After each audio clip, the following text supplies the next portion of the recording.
The good news about all this is that we've been working off a lot of those previous overbought conditions that we had last year, heading into November. This kind of slog we've been in since really November has worked off a lot of those momentum indicators that were very overbought. We've got relative strength has worked off a bit. We're more neutral levels there. So that's kind of reloading the bullish support for the market. So if we can kind of get through this narrative environment that we're in at the moment and start seeing money flows kind of return to the markets, we should start to see a push higher.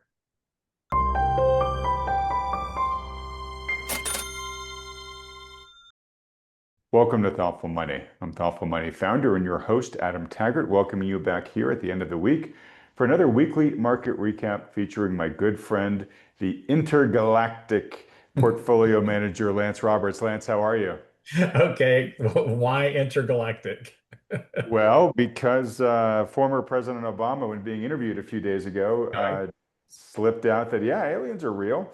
And it got so much interest that President Trump just, I guess, gave an order last night to the Department of War to say, all right, share everything around UFOs, aliens, whatever that we may have. Can we just be honest about this? Aliens have already come, realized there was no intelligent life here, and left. Yeah. So Would not aliens are surprise real, me. but they're not here.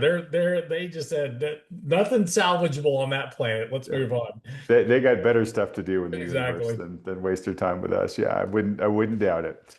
All right. Well, look, lots to talk about, Lance. And as I was sort of putting together the topics to talk about today, we had breaking news, which is that the Supreme Court struck down the Trump tariffs. Yeah. Immediately on that news, the S&P vaulted higher by like 500 points. That being Yeah. said, from the brief analysis that I've had a chance to read, it doesn't seem like this is by any way the end of tariffs here. And let me just read this piece by Goldman here. Sure. Quote, this won't be the end of tariffs. The administration will almost certainly roll out alternative legal frameworks. Net result is probably slightly fewer tariffs, materially more trade uncertainty, and some incremental deficit concerns. Net net, that's mildly supportive for equities and mildly negative for bonds, but largely priced for both. So I guess first question for you, Lance, is do you agree or do you have a different take? Nope, I absolutely agree. And I think we talked about this once before, is that, even if they rule against them, they have other, measures to impose tariffs. And so they'll just, one of them is most likely they'll use this kind of rolling, I think it's a 180-day window that you can impose 15% tariffs, which are well within the bounds of what we're already tariffing other countries. So they'll Most just do other that, countries. kind of, yeah, just kind of renew them every, 150, 180 days. So, it's great. I mean, again, I think that analysis is right. It was both the tariffs themselves and the expectation of the Supreme Court, ruling against the tariffs and that there's alternatives. I think that's all been priced into the market, and that's why the market was a little bit negative this morning. It wasn't really because of that ruling so much. That came after kind of futures were down going into the market this morning. Right. And right after that announcement, futures took off. But also, futures are up today because GDP came in weaker than expected, but personal consumption was strong. So that's also kind of fueling this narrative that the economy is not falling off a cliff, everything is fine, and earnings growth should be okay. So I think just a combination of both of those just kind of gave the markets a little bit of lift this morning. And most of the money's going back into the stuff that's beaten up. I mean, it's Google, it's Meta today, it's Amazon, it's Apple, it's Nvidia. Those are what's driving the market. The stuff that's been beat up lately is kind of leading the market Right. today. Okay, so I actually want to talk about those data releases that you just mentioned too. Let me just ask you this question though. So Goldman's analysis, which you agree with, is that um, slightly fewer tariffs, but materially more trade uncertainty. Mhm. The market's jumping on that, right? Yeah. Wouldn't you think more trade uncertainty would make the markets more jittery? Well, again, this is assumed that this is going to be more trade uncertainty, but again, most everybody's already used to the tariffs that are there.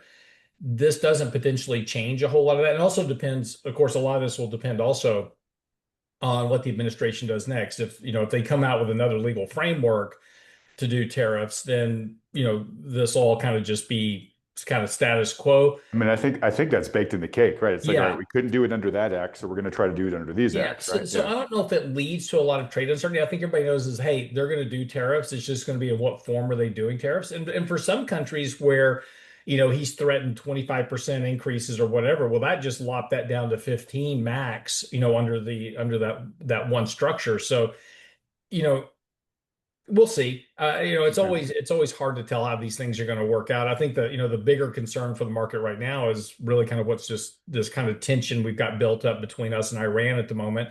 We're back to talking about the Strait of Hormuz and what does that mean for oil prices. So I think that's probably a bigger threat to market volatility near term than probably tariffs are. Interesting because tariffs were kind of a neutron bomb going off for the markets, a year ago back Yep. in April during Liberation Day. But okay, But a but couple. but but also too, see right back then, remember we were right. You and I had these discussions back then. We wrote some articles that everybody's freaking out of tariffs, like, oh, this is going to cause inflation to surge and everything else. And we were saying back then, it's like, no, that's not going to be the case. That's not how tariffs work. They're actually more deflationary than inflationary, which has turned out to be the case. And I think now most market participants are starting to realize that tariffs aren't really the big issue that everybody was making them out to be a year ago. Right. Okay, so two things here on this though. So one, I-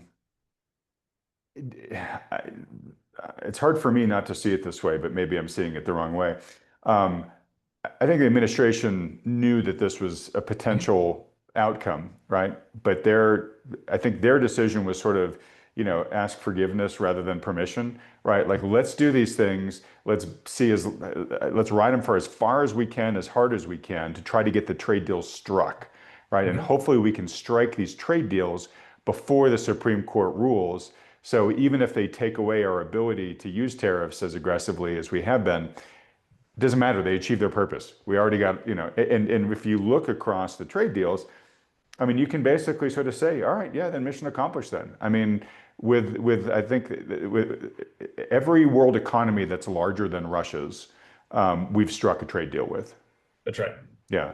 So to a certain extent, I mean, I know the administration is probably highly likely going to keep trying to find ways to rationalize using tariffs, but even if the worst case scenario they just couldn't, I'm guessing they're going to say, well, kind of did what we needed to do. Yeah, well, remember we talked about this is that, the whole issue with tariffs were just the stick and carrot. He needed something to negotiate with. Think about it this way. If I was going to go to, Europe or China or wherever and say, hey, I need to restructure our trade deal because you're taking advantage of us, right? You're tariffing us, but we're not tariffing you. But would you just please stop tariffing us and we'll just go there's no leverage there, right? There's no reason for Exactly. them I mean, to that's go, why Trump yeah. loves them. Yeah, yeah. It's like, yeah, yeah. Okay, we'll be nice guys, right? We'll negatively impact our economy for your benefit. Sure, we'll do Right. that. He needed that leverage. And I think this is a big point that most of the media analysts missed. I think it's a big point that most of the anti-tariff people missed is that this was just a negotiating position to get to a better trade structure, which he accomplished by and large across numerous countries. Even if tariffs, the tariff revenue is nice. It's certainly helping increase the revenue structure into the country. I mean, I mean, it is tens of billions of dollars a month. I mean, it's not exactly. nothing. Yeah, it ain't nothing.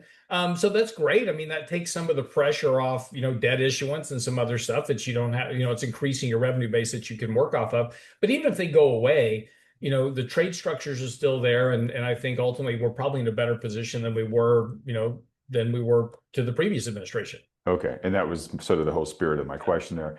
Um, you mentioned this, so I don't know, and I'm curious if you know, or right now we're Mhm. both just sort of guessing. But under today's ruling, yes, it's going to limit the administration's ability to use tariffs under the current act, which is, I think, referred to as EPA, and I can't remember exactly what the acronym stands Yeah. for. But as we said, there are other legal acts that the administration can cite to try to still continue a lot of the same tariffs. But how about the tariffs? So Trump, loves to use the tariffs for this negotiating leverage, as you talked about, for better trade deals and to also just a threat. Hey, don't go back to your old terms, right? Because I can always dial them back up again, right? Maybe that's going to be more limited going forward. But how about tariffs as a geopolitical deterrent? So for several of the um, you know, hostile breakouts around the world, Trump has said, hey, if you guys continue doing this, I'm going to slap you both with 100% tariffs. Or, Yeah. with Iran, hey, anybody that trades with Iran, if they start killing their protesters, I'm going to put a massive tariff on you. Is the decision that was just made by the Supreme Court, does it prevent that? Or is he still able to do that under some sort of emergency act? Or is he going to have to go to Congress and get a congressional approval for a sanction? Do we know? Yeah. Well, so first of all, the IEEPA is the 1977 law. It's the International Emergency Economic Powers Act. Okay. So that was the act IEPA, he yeah. acted under, right? So it does going to make this a lot more challenging because again, that was kind of his big stick, so to speak, in terms of the leverage. Like, okay, if you don't do what I want, then I'm going to hit you with this 100% tariff. And again, I don't know for certainty under these other abilities. For instance, under the potential law that there's is available there, he can do a maximum of 15% for 180 days.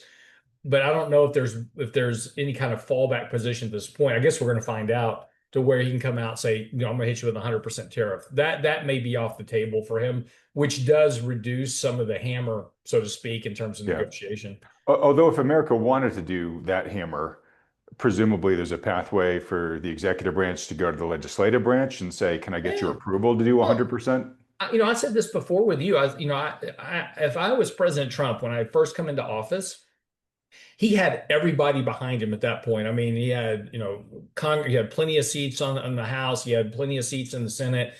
And, I would have, instead of doing tariffs the way he did it, I would have gone to Congress and said, we're going to have tariffs. We need to pass a law to tariff these other countries and set all the tariffs out and do it all legally. And then that way it was law. And once you've gone through the legislative branch to do that, then the judicial branch would have nothing to rule on. It's Right. like, hey, you legally passed it under the Constitution. They're valid. And so I always think that was the mistake that he made in terms of tariffs. And look, he's a smart guy, and I think everybody kind of knew that eventually this was going to get to the Supreme Court, probably get overruled. I think he knew that. And again, to your point earlier, he just needed it long enough to get these trade deals put into place. So we'll see it's going to be very interesting to see how he responds after this. Okay. And I mean, what's desirable about that outcome, like you said, is it makes it harder for these things to be undone because they're law, but it also, it lets everybody play in their own sandbox, right? I mean, the power of the purse is supposed to Yep. be in the legislature, right? Yeah. Um, And one thing, and the one big worry about all this, Adam, is that, if the Supreme Court ruled against them, they were going to have to refund all these tariffs to everybody. They didn't address that. So there's still this question about all the revenues that we've already collected. What has to happen to those? Or is it yeah, kind of like, hey, it was done under, it was done pre-ruling, so I'm it's just going to say, valid. what government anywhere in the world would give a willing refund to other countries for money Well, they gave to them? they're not going to, and this is why I guess international countries are going to have to sue the U.S. to get their tariffs back, Yeah. maybe. All right. Well, good luck on that one, folks. Yeah, I'm not going to hold my that's breath. exactly right. I think it's going to be like they're just going to go whatever. Yeah, yeah. All right, last political question, just because we're on here, and I'm just asking you to wildly speculate here. Sure. So, if the as you and I have talked, and this has been a topic, frequent topic on the show lately, it seems increasingly clear to me and to all the experts that I interview is that the administration is going to do every single unnatural act it can imagine between now and the midterms to try to Mhm. get the midterms to go their way. And in Yep. their defense, not that different from any other previous administration. Exactly. But I think this one is certainly proved itself to be both creative and aggressive, in what it does. Um, so for all these things that have been done by executive order, Mhm. which could be undone if another administration is elected in 2028, and I think the administration still has a pretty robust playbook that it would like to do in its remaining time here.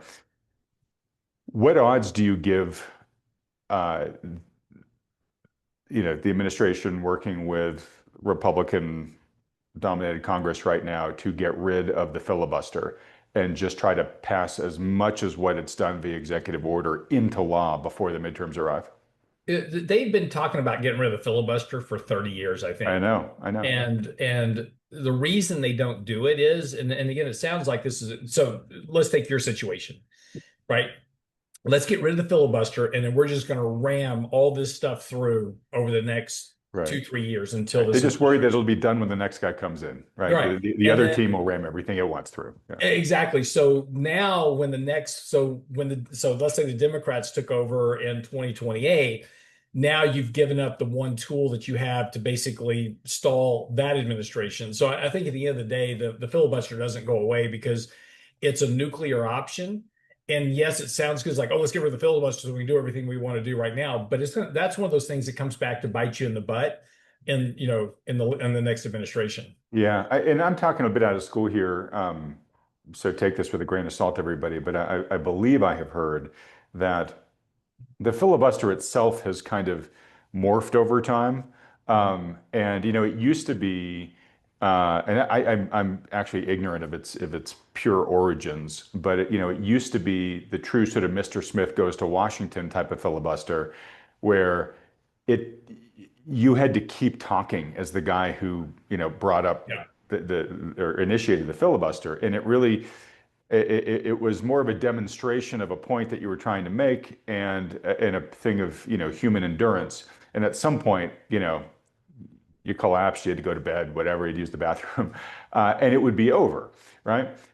Where at some point, I don't know when it happened, Congress sort of decided, that's hard on us. Like we don't want to have to, and so they have this sort of procedure where you can kind of have this, rolling filibuster where nobody actually has to stand up and grandstand all the time, right? And so I have heard discussions about, well, maybe we need to bring it back to what it used to be like, so that way the filibuster isn't such a permanent chokehold on the Yeah. legislative process. Yeah, it used to be really rare that it was, to your point, the Mr. Smith goes to Washington. It used to be a really rare event that it occurred. And then, we over the years we've passed, 1917 they passed what was called Rule 22, which is they adopted a rule that allowed two-thirds to end the filibuster. That was the cloture, Okay, which is yep. that. And then the 70s, we went to the two-track system. And then the 75, there was the threshold. Uh, the threshold for cloture was lowered by to two-thirds to three-fifths. So we keep making it easier, so to speak, for this filibuster to work. And to your point, this has just been becoming much more aggressively used to try to stall. And again, this is a direct result. You go back to the 80s as a good example. If you looked at Republicans and Democrats at that time, their deviation on policy was not that much. They almost overlaid each other to a Right. large And degree. it was a more bipartisan spirit, It really I mean, was. I don't want to totally whitewash it, but it was more bipartisan certainly than now. Yeah. By a large degree. I mean, you'd have red and blue dots all over the top of each other. And today, they're sitting on opposite ends of the spectrum. And so, Yeah. because of that division in policy views, this use of filibusters just becoming really, in my opinion, kind of over, in just my opinion, but just really overused. It's like, even if it's a good policy, one team or the other is filibustering it just because they don't want the other team to have it. Right. It's gonna be Right. like, we've got a bill here that will cure cancer, and there's gonna be somebody filibuster against it because they don't want cancer cured, right? Just Right. because I don't like the guy that's trying to pass it. And that's a shame that we've gotten to that part, because these people in Congress are supposed to be working for our best interest. They work for the American population. They're supposed to be working for our best interest, which means passing laws and rules and regulations that make our lives better. But they spend more time just infighting with each other just to make sure that their team wins and the other team doesn't. Yeah. And I will say, like, I'm a little bit conflicted in the sense that, you know, when you like legislation, you want to see it pushed through and Sure. become law, right? And you want actually the government to get stuff done if it's going to do something. But those, and I largely include myself in this camp, who thinks the government that governs best governs least, Yeah. filibusters, kind of help with gridlock. And it's sort of like, hey, as long as we just keep their hands off the button, maybe we're okay, right? Well, that's because what they wind up passing generally has not been good for us. It's been either lobbies are pushing it through or something else. It's generally not been great for the American people. So you're right. that some of the best phases of our economy over the last 50 years has been when you got gridlock in Washington and nothing gets done, and Yeah, Congress just the never problem though is meets. it's not nothing gets done, right? Yeah, The it's the everything least gets done by desirable stuff executive gets done. order, Yeah, right? And then you know, uh, then it just all gets undone by the next yeah. administration. Well, And a lot of the stuff that gets done by executive order because it doesn't need to be debated or whatever, yeah. there's oftentimes a lot of gimmies and stuff that are given there. I think the bigger problem than the filibuster is just the use of executive orders, and they used to not be used for everything. And and this is to your point, I agree with you, is that now everybody just comes in and this wasn't Trump, this was Biden, Right. this was Obama, this was Bush, this was Clinton. Rather than going through the congressional process, it's like, okay, it's kind of like ruling by edict, right? I just do an executive order, is like, okay, here's the law because I said it's the law. It's like, well, wait a second, that's not what we elected you to do. We Mhm. elected you to go through Congress to pass these laws and to put these things in place through the constitutional system. And the executive orders, they're useful. I mean, there are times that probably they need to be used, but I think they've just become to the point to where it's just like it's the easy. It's like not having a budget, right? The easiest process to manage our finances in government now is do continuing resolutions. We just take last year's budget, we add 8% to it. That's this year's budget, and our spending goes through the roof Mhm. instead of going through a budget process. It's become easy, right? And so now executive order, it's so much easier to do an executive order than it is to go through the legislative process, but that defeats the whole purpose of the constitutional system the way it was set up. All right. Well, two old men yelling at the government. I don't think that there's anything new about that. We All need to right. go to Washington. Yeah. Let's go to Washington and stand on the front steps. Yeah, it would be fun. Maybe we should have a little Mr. Roberts and Mr. Taggart go to Washington. That'd be kind of fun. All right. So, but folks, we will be keeping our eye on what's going on with tariffs and any potential fallouts that we'll have for the economy and for the markets. Um, we'll talk about the markets real quick. But before we Sure. do, I just want to, since you mentioned them, I'll just spend a tiny bit of time on some of the data that we just got. Yep. So you mentioned that GDP slowed in Q4, but that's a really deceptive number, right? So I think expectations had been initially 2.9% for Yep. Q4 near the beginning of the quarter, but they've come in now at less than half that, at 1.4%. So you see the headline number and you go, oh my God, the US economy is slowing down. We're going into recession if you're just looking at the headline. But Right. of course, it's due to the 43-day government shutdown that was in there. So federal government spending fell 16% in that quarter. So there was just, And yep, and it has also to do with imports and exports. There was a big surge in imports into the U.S. And remember, a chunk of GDP is the net export component. right. It's plus imports minus exports, right? Correct. Or yeah, it's net exports, so it's exports minus imports. Okay. And so you had a really big surge in imports in the U.S. in both non-commercial precious metals and basically semiconductors. It was technology because everybody's trying to get ahead of the shortage of Right. supply that's in the semiconductor space. So that also drug on the number as well. Well, okay, yeah, and you're right. Obviously, plus exports minus imports because we Yeah, make our money on the exports. yeah, All right. So uh, uh, Trump obviously did not like this, and sort of trying to hold Congress accountable for it, saying, "Hey, we could have made a lot more in Q4 if it weren't for you bozos." And he may be right. And right now, the Fed's GDP now, as well as many other economists, are forecasting a 3% GDP mhm, for Q1. Obviously, the administration, I think, is going to take the over on that because they're confident tailwinds are really starting in earnest with the economy right now from their actions. The other thing that Trump is saying also depressed Q4 GDP is just the Fed's lack of willingness to cut rates, right? And folks can debate this one way or the other, but presumably if you're cutting mhm. rates, it's going to add some tailwinds to the economy as well. So anyways, we should look at that until otherwise disproven as a blip, as a sort of Yeah. aberrant blip. Yeah. This is the same as we saw. This is exactly the same as we saw in quarter 1 of this year when we had that big net export issue Yeah. that And you mean caused quarter negative one of GDP. 2025, so last year. Right, right. Sorry, Q1 of 2025. We had a negative GDP print, and then there was a big payback in the next quarter, and we had a nice boost. this is going to pay back in January. Now that the government's reopened, to your point, you're going to see a 3.5%, print for the first quarter. So this will pay itself back in the next quarter. So, and I think the markets are looking past this for the same reason. Okay. And I just want to talk about PCE for a moment. So, personal consumption expenditures, Mhm. right?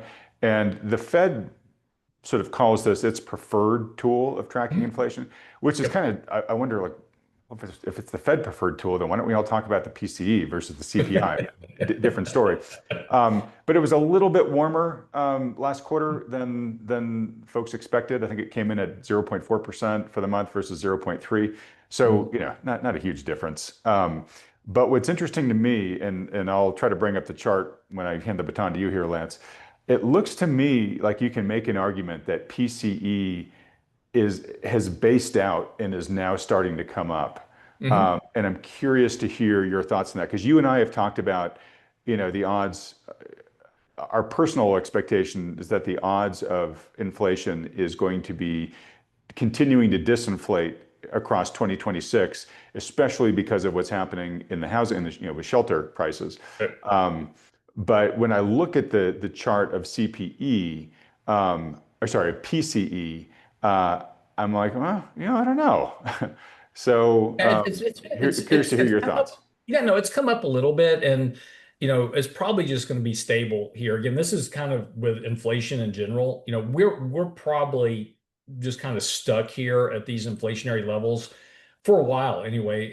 Inflation's come down largely from where we were, under the stimulus-driven economy. But look, you've got a lot of tailwinds right now that all this spending on data centers and everything else that's improving, improving activity within the economy. And so when you have stronger economic growth, you should see inflation coming up. This has been my argument about this whole reflation trade, which is, the idea is that we're going to have this really robust economic growth, but no inflation, which allows the Fed to keep cutting rates. But growth and inflation are correlated to each other. You can't have growth in the economy without prices coming up. So, if we're going to be running let's just say we're going to run 3% GDP growth next year, we're going to be running about 3% PCE, which is about where we are.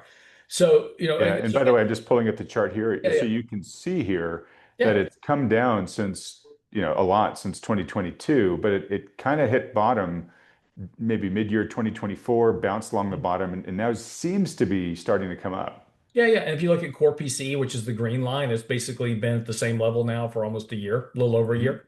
So again, that's what you should expect because that's about where we're growing right now. Now, if the economy starts to slow down materially, which I think is still a decent risk later this year, because if you take a look at what's happening with gross domestic income, it came in at 1.2%. It was pretty weak.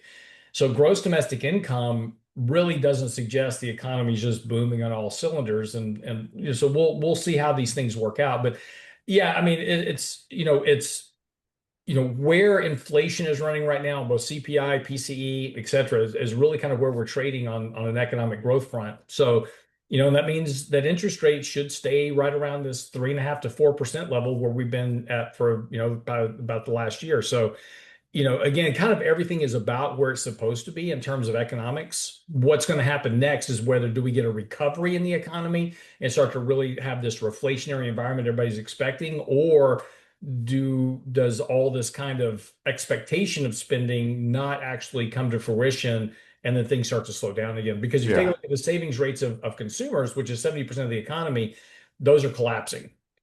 Yes. So that hit a multi-year low, I think just this week. Yeah. Whatever the most recent data point is, and I know it came out just recently, is yeah, that personal savings rate continues to plunge. Now, that being said, David Rosenberg, who is, frequently painted as a perma bear, he does note that yeah, that's not a healthy sign, but while it's continuing to go on, it is a stimulus to the Mhm. economy. Yep. Yep. Yeah. People are just spending everything they have and going into debt to buy more. So, Yeah, yeah. yeah, So it's sort of like you're thinking about margin debt, right? Mhm. Bullish while it's going on, but bad once you've hit the peak, right? Exactly. I just want to put up here just for corroboration. Um, Lance, you can see this, right? The Yeah. Trueflation chart here. So Mhm. Truflation, which uses, a completely different methodology, still has a somewhat similar story that it's telling here, where you can see that their PCE price index, appears to have bottomed, and it's near the bottom still, but it does seem to be sort of bouncing from a bottom here. So, be interesting to see if this trend continues. Of course, we're going to keep a close eye on it because as go inflation expectations, so go bond yields. As bond yields go, so goes almost everything. So we'll keep a close eye on that. Yep. All right. So let's see here. Let's get to the markets if we can. Let's get the TA out of the way. Sure. The S&P was interesting. I was writing this before the tariff announcement, which of course caused a surge in the market. But the S&P still largely seems stuck in neutral. Yep. And again, as of this morning, I haven't checked it since the tariff announcement. Volatility was creeping up again. The VIX was about 21, I think, when I looked at it this morning. Mhm. So I know that you've been trying to watch closely to see if the support that we broke down through, Yep. whether that serves as resistance or whether we can get back up it again. Um, I think you might have had a different story about today before the tariff announcement. But when you're looking at the TA here, what are you concluding? Well, no, we were talking about this last week, is that we're just stuck. We've been in this kind of sideways trading range now since really most of 2026, and really kind of starting mid-December of 2025. We've just been kind of going sideways, and we just can't get above 7,000. We trade up to 7,000, then we sell off. We go back to 7,000, we sell off. So but the underlying kind of running support trend, which is, you kind of use that orange line, which is the 100-day moving average, that continues to hold support. We came down to it, last week, bounced right off of it, and today we're back above the 50-day moving average so far. Now it's early on Friday, so this could still play out a little differently by the end of the day. But markets are rallying a little bit this morning. We're trying to challenge the 50 and the 20-day moving average from underneath. So that's resistance right now. Now, if the markets can get above that level, we've got a shot back at 7,000. And then if we can break out of 7,000, then you've got kind of a move higher. The good news about all this is that we've been working off a lot of those previous overbought conditions that we had last year, heading into November. This kind of slog we've been in since really November has worked off a lot of those momentum indicators that were very overbought. We've got relative strength has worked off a bit. We're more neutral levels there. So that's kind of reloading the bullish support for the market. So if we can kind of get through this narrative environment that we're in at the moment and start seeing money flows kind of return to the markets, we should start to see a push higher. All right. And you can see that here in the longer daily moving averages, Mhm. right? Yeah, The sideways trading period that we've been in is giving them the chance to start catching up, right? right. All Yeah. these big divergences that we had previously are now narrowing. So yes. All right. So I know there's a lot of other factors that go into play here, but just sort of technically, if we continue to churn sideways for another couple months Mhm. and those longer term moving averages really start to catch up, um, does that make you feel more optimistic that, hey, stocks could really vault higher from here once they've got a stable floor, a much more stable floor to jump off of? Well, in order for that to occur, you're going to need money flows to rotate back into growth from kind of these defensive trades they're in now. I wrote an article on Monday. And actually, why? Is that just because the growth stocks make up such a big part of the indices? Like, why can't the markets vault higher with value doing well? Well, because of exactly what you just said here. Okay. I'll share this. This is an article I wrote on Monday. Hold on, let me pull this up real quick. Um, I did a market sector review on Monday talking about the specific issue. And if you take a look at, so this was last week's market model, and you'll notice that, so this is as of last Friday, so that doesn't include this week's action yet. But if you take a look at XLB, it's up 20, XLB's basic materials, it's up 21% for the year. XLE's up 21%. XLB, which is basic materials, up 17.5%. The market was flat year to date. And so if you take, and then Staples were up 15%. Everything else is doing okay, right? But their financials are down 5 for the year as of last Friday. Technology was down 3%. Those are your biggest weighted sectors. So even though these small sectors are doing really, really great, the market itself can't really go anywhere because the biggest boat anchors aren't really doing anything. And if you take a look at and if you take a look at the market breakdown, the five sectors that have really been moving the market, have really been on fire this year. So that's staples, energy, industrials, materials. Um, though all five of those sectors, you put them all together, they're smaller than the technology index by itself. So again, you can have all this lift coming out of those sectors, but you're not going to get the market as a whole to start going until you start getting information and finance and these big sectors of the markets, getting back to getting some of the money flows. Okay, so we're back here to my analogy. And by the way, Lance, it just yeah, bump the charts up if you're going to show some more charts. Oh, sorry. Um, but we're back to my analogy of LeBron James or Steph Curry. Yeah. Pick whichever one you like, and the four skeletons, right? The basketball team that's made up of those five, right? Mhm. I'll just go with LeBron just to keep it easy. But like, if all the skeletons suddenly increase their shooting percentage by 20%, but LeBron's decreases by five, Mhm. Yeah. they're still not making any more baskets, right? Or take the Chicago Bulls and just put Michael Jordan on the bench, right? They had some good players still And they had some back in good those days. players. Yeah, That's my point. Materials, energy, industrials, those are good players. They do great over the long term. But you're talking about energy that makes up 3% of the index. So yeah, you can have some great players, but you strip out Michael Jordan, and yeah, Chicago Bulls are still a good team, but they probably don't win championships back to back to back to right, back, right? right. Yeah. That's my point. And so and you take a look at where investors are chasing stocks right now. So this is energy on the far right hand side. So this is Q4 2025 revenue growth. So this is the quarter we just finished. Energy had a negative growth in revenue. Materials grew at about 3%. Consumer utilities grew at 4. Staples grew at 5. Industrials grew at 5. So you've got the sectors that everybody's chasing right now have the slowest rates of revenue growth. And so when you start looking at the valuations that you're paying for these companies, they are not value stocks. We talked about this last week. I did a Fox Business interview with Charles Payne talking about Walmart. Walmart trades at 40 times earnings on a forward basis. They just had a great report. The report's great. Full disclosure, we own Walmart in our portfolio. Great report, but they grow at about 5 or 6% a year. But you're trading as a growth stock at 40 times earnings. And so as an investor, this is where you really need to start thinking about looking at the positions that you own. It's like, yeah, stocks like Caterpillar are doing fantastic right now. But you go take a look at this is basic materials.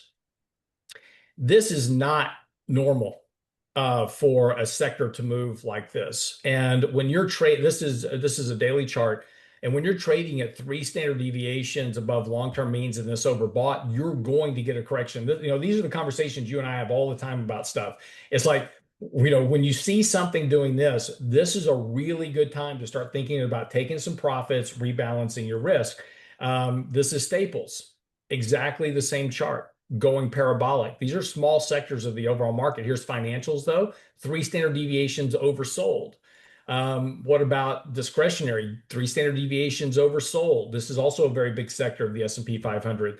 Healthcare is about neutral right now. It's doing okay. It's not doing great. It's not really overbought. It's about neutral. Um, Here's transportation, very overbought, very extended. Actually, it started a correction process Yeah. there already. And here's And this, sorry technology. to interrupt, but this really is the rotation that you and Michael This there at this RA were talking about at the beginning of the year, right? Exactly. So last September, we were talking about this rotation from growth to value. Now that rotation has gotten distorted. And now we've got a very bifurcated market. You have 4 sectors that aren't performing well and 5 sectors or so that are doing exceptionally well. There's nothing in between, which is the problem. So when money rotates, ultimately, it's going to be a very, very fast rotation out of those sectors back into these other sectors that have been beaten up. So again, this is why as investors, this is utilities. Utilities shouldn't do this kind of Wow. Wait. Go back to right. utilities for a second. Oh, well, Yeah. real estate's the same Yeah. way. But look at that. I mean, it's an uncharted territory. It's Right. through all the bands. Exactly. And so, but take a look here. So this is relative strength at the bottom. But every time you've had this where it is now, this overbought, that's been the peak of utilities. And it doesn't mean they crash. And then again, this is always the important thing. It doesn't mean they crash, but you've probably gotten all you're going to get out of them for a while. So take some profits, rebalance your risk, just reduce back to target weights, those type of things. This is going to correct itself. Yeah. Energy is the same way. I mean, So, you go through every single chart, they look yeah. exactly the So, same. so let me ask you a key question here. Mhm. So, all right, you are a capital manager, Right, right? You've got billions of dollars of client capital there at RAA right, that you're right, managing. And you see a market that is this extremely bifurcated, right? mhm, That you don't think will sustain. right. Um, do you get to a point where you say, okay, so we're going to overweight tech and underweight value because we're anticipating a capital flow? Or do you just go through your process of just bringing everything back to target weight when it gets too rich and just let that process help you ride the rebalancing? Actually, both. So about a week ago, before Walmart announced their earnings, we actually reduced our positions in Walmart and Verizon, which has been on a huge run. Altria, we took those positions back to target weight, just took some profits off the table. Energy stocks the same way. And we're kind of looking for opportunities. So one of the things so if you read today's daily market commentary, that we put out trading commentary every day on our website at realinvestmentadvice.com or on my Substack at Lance Roberts, either one. But I just did a write-up today about software as a service stocks. And what's in it. So one thing we're looking at right now, and we have a model that uses option strategies in it. And so one thing we're looking at now is going to sell puts on a couple of software service companies because those have gotten so extremely cheap here that the opportunity to buy those at a very hefty discount is very compelling. But you're going to have to suffer through some potential weakness for a while until that begins to get those money flow. But you got to kind of be ahead of the market to allow the market to see that value, then come back to it. And so you take a look at companies, here I'll just bring this up for you real quick. Okay. And I'll just kind of show you a quick bit of the analysis that we did this morning. Okay. While you're pulling Go it up, ahead. I'm just going to mention one thing. So I'm going to talk in a bit about the conference that I was just at this week, which was sponsored by Copernic Advisors, which Dave Iben runs. And they're kind of like a deep value investment fund where they look for companies that are trading at large discounts to what they think the true value of the company is. Right. And it's kind of a Buffett-esque type of approach. And he says, basically we kind of ignore everything else. We ignore the macro, we just look for companies that our Mhm. calculation of its worth is much more than what it's trading for. And he said, the tough part about that investment strategy is they don't recover right when you buy them. That's right. So he's like, you have to be ready. More likely than not, you're going to keep riding it down further. So you Yep. have to be able to have some fortitude, already built up in advance to white knuckle a continued decline with almost everything you buy initially with this strategy. Absolutely. And that's why we don't use that strategy specifically. And it's also the worst reason why we don't use that strategy specifically. One of the biggest fallacies in the financial markets, and particularly in the mainstream media, and particularly in the folks that are trying to sell you some nonsense, is they go, well, active managers underperform, the markets this year, and 80% of fund managers underperform the markets this year, blah blah blah. Or they give you these 1, 3, 5, and 10-year track records, and they say, see, this manager underperformed in over the last 3, 5, and 10 years. Really, really bad analysis. You should never look at any type of fund or strategy you're going to buy based on those metrics. You want to look at those funds based on their not their average returns, but their annual rates of return for every single year and look at their compound growth rate over time. Yep. And the reason for that is specifically to that point, is that strategy that they're using, that Buffett style strategy, is going to make you money over time, but you're going to underperform for years at a time, waiting for that to occur. And so you may underperform markets for 2 or 3 years, and then that rotation takes place, and then you make a lot of freaking money over the next 4 or 5 years. And then that rotation comes back off again, then they underperform for a while. But over the course of the life of that fund, if you're invested for 10 or 20 years, 30 years, you will have far outpaced the average rate of return of the S&P, which is what you're going to get when you index. And take a look at Warren Buffett. Warren Buffett made people 6 million% return over the life of his fund, but he underperformed for a lot of years. In those years, there were a lot of years he underperformed the S&P, even though he killed it long term with his strategy. So it's just funny to me is that we all look at Warren Buffett and go, wow, greatest investor of all time, hands down, bar none, nobody better. But then we come out with this stupid analysis like, yeah, well, these active managers underperformed this year, blah, blah, blah. You should go buy an S&P index fund.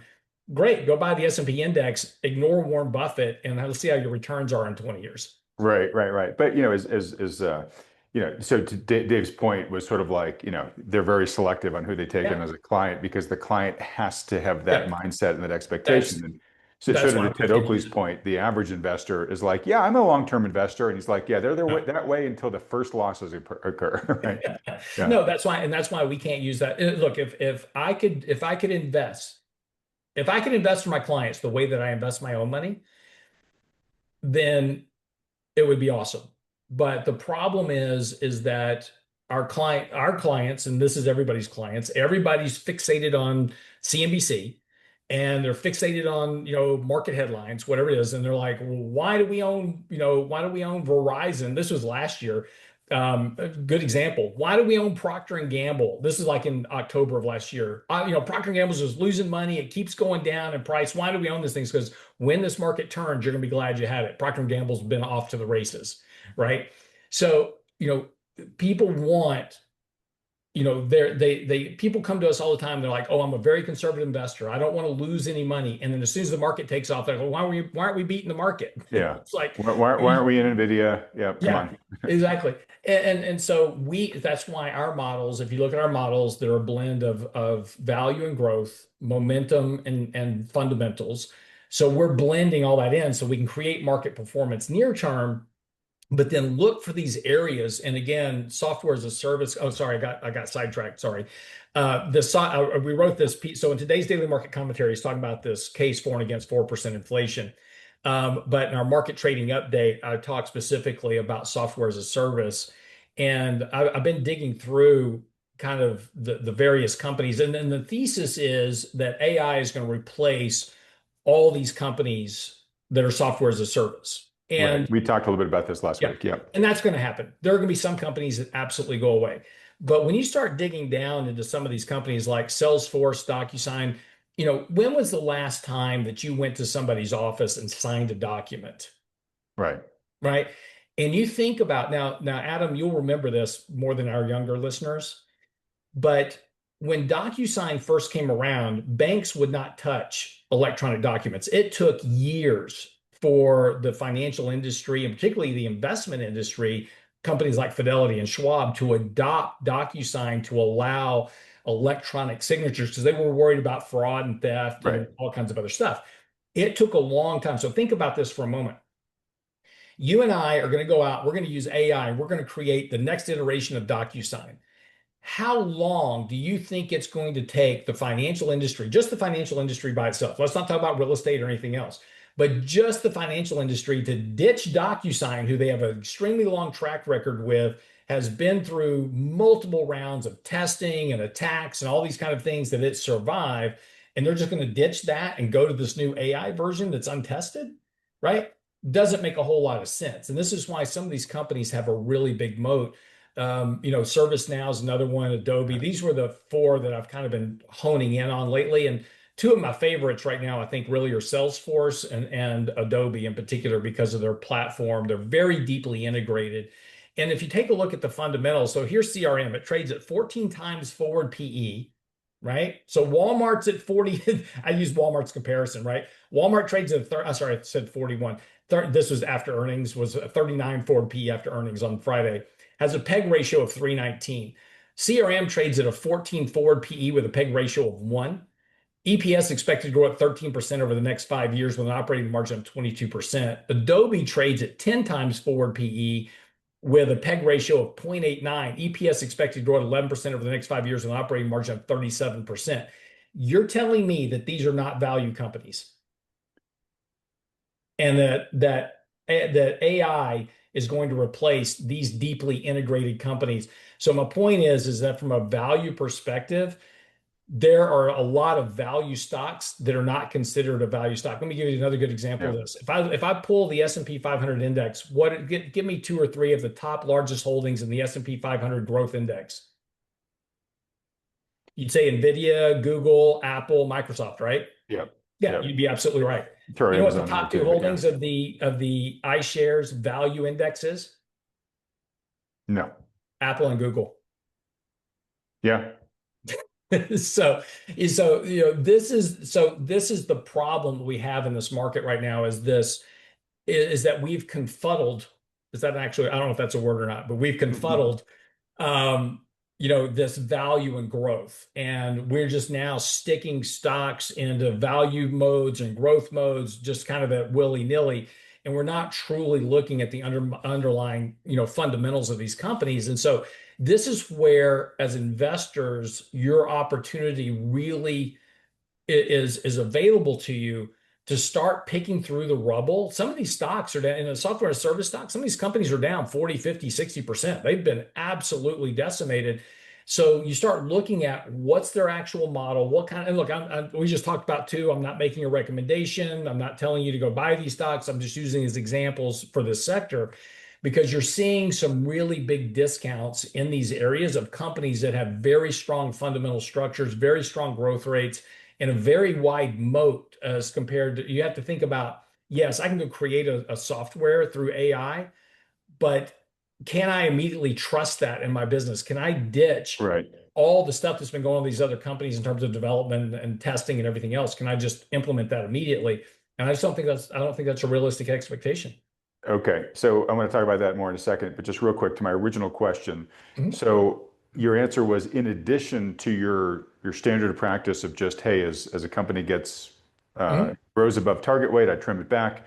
Um, so you're both harvesting your gains and you're lowering your risk in case a company or a sector is now overvalued and Right, corrects. It's not too big of a part of your portfolio. right. But you also said in moments like this, you are, if I heard Yeah. you right, Oh, increasing yeah. your exposure. Yeah. Yeah, yeah. So we're actually sorry, yeah, this is all part of the same conversation. So part of it is just rebalancing risk in the current model, and then looking for opportunities. And so we're aggressively looking for opportunities in the software as a service space. We'll probably add one or two exposures um, in the coming weeks. I don't know And when by adding one or two exactly. exposures, is that like it normally would be a 3% weight in the portfolio, but we're going to give it 4? Well, no, we'll probably start out normally. Whenever we start a position, it's always at 1%, Okay. and we go because So you don't we own just many of these companies then right now we don't to own start? any software as a service. Okay. We owned Service now last year and we sold it on because of some of these concerns that were showing up Hmm. early. So we got out of the position.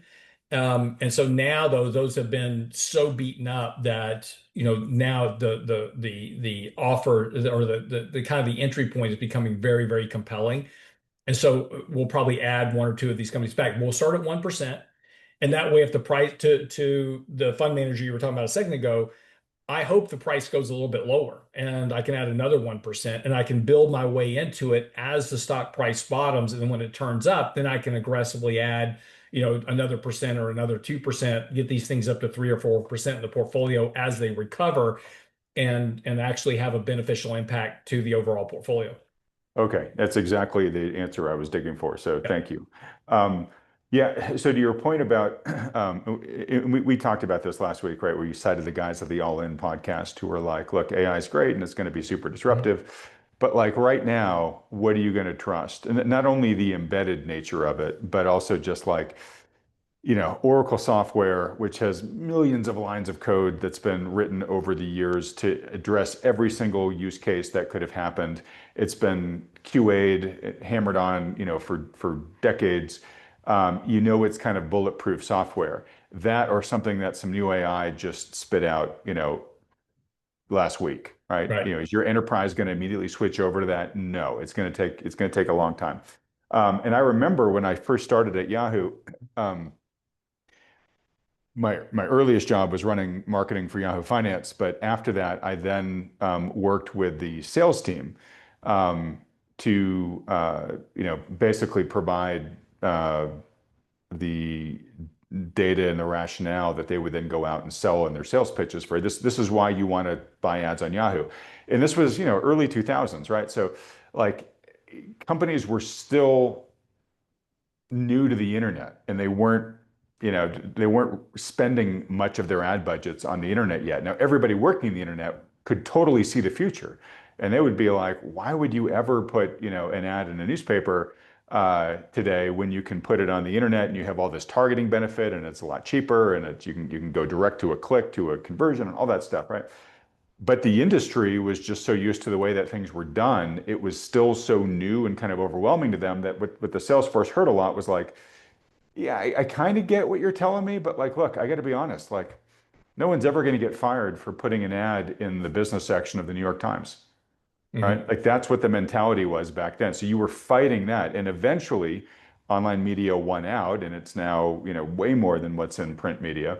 But it took a long time for that to happen. So I think you're sort of saying the same thing, Yeah. Lance, which is we're still in that process, and we're probably not even halfway yet in terms, or I'm sure we're not even halfway yet in terms of AI replacing software as Yeah. a service. So these things are just cheap right now. Yeah, maybe Oracle gets killed, 10, 15 years down the road by AI, but it's probably not going to in the next year or two. And it's gotten so Right. cheap now, the market's probably going to realize that, and you're going to ride a really nice recovery here. Exactly. Well, but again, we've said this before I think we talked about this last week. What fascinates me is that as investors, we chase whatever is going up. And so again, when you take a look at, like I was showing you those charts of the sectors, right? Everybody's buying basic materials and industrials, and those things have gone just versely parabolic, over the last, couple of months. And it's like, that's what I got to buy. So sell tech, buy this.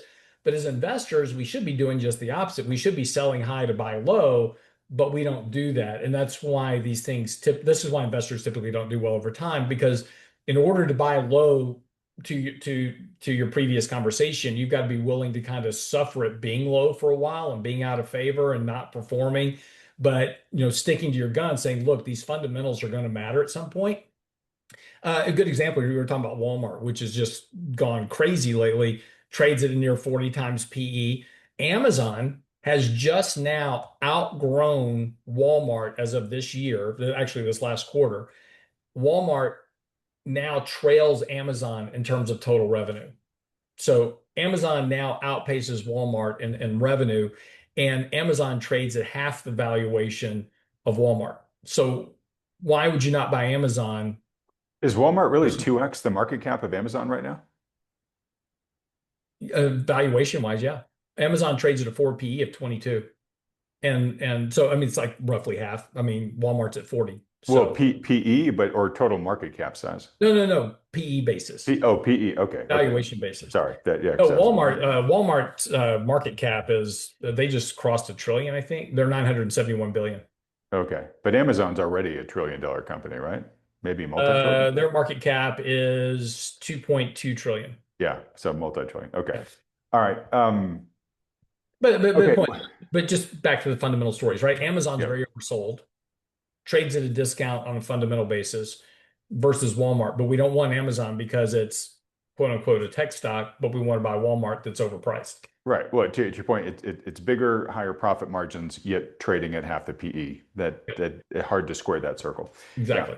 And And again, and and, just and the real quick, just purchasing real trends are quick. continuing to go online versus to retail brick and mortar. Yeah. Well, and that's why Walmart did so well, right? They're making this big online push, and they're doing great with it. It's been a huge beneficiary of their company. They're doing fantastic. By the way, none of this is recommendations to go buy anything, right? I'm Yep. not saying go buy anything. All we're doing is laying out examples of this kind of bifurcation in the markets, and as investors, we should be looking at. Yep, yep, exactly. Not personal financial advice. And folks, if you want to get personal financial advice, talk to an advisor, and I'll tell you how you can do that at the end of this video with the financial advisors that Thoughtful Money endorses, like Lance and his firm. All right, last point on this, and I just got to ask it because I've wondered this forever. You talked about DocuSign. Uh-huh. My mind just has a hard time. I don't know a lot about the company specifically. I mean, obviously, I've used the DocuSign service, right? Right. Which, by the way, a lot of other companies have out there. Google has its own version of this. Mhm. Google Workspace has its own version of it. how is DocuSign just not a feature? How is it an actual company? Right? Like it just seems to me that like, yeah, it's a feature that Google or somebody else could offer, right? What makes DocuSign a sustainable company on this thing that pretty much anybody with enough tech expertise could roll out their own competing version of? Again, look, and this is what I was saying earlier, is that some of these companies are going to go away because I can roll out something very similar to it. But my point about DocuSign, and DocuSign is not one of my favorites. DocuSign, if I was going to buy software as a service companies, DocuSign probably wouldn't be the one because, Yeah, I just they're, asked because you have the other companies where I'm like, all right, they do a ton of things, yeah, but yeah, DocuSign's a one-trick pony, as far as I they are. understand it. But that was my point about DocuSign though, is that it's been around and it's now gotten the quote unquote stamp of approval to be used for financial transactions. And that's a huge thing because financial transactions are so subject to fraud, anti-money laundering, all those type of things.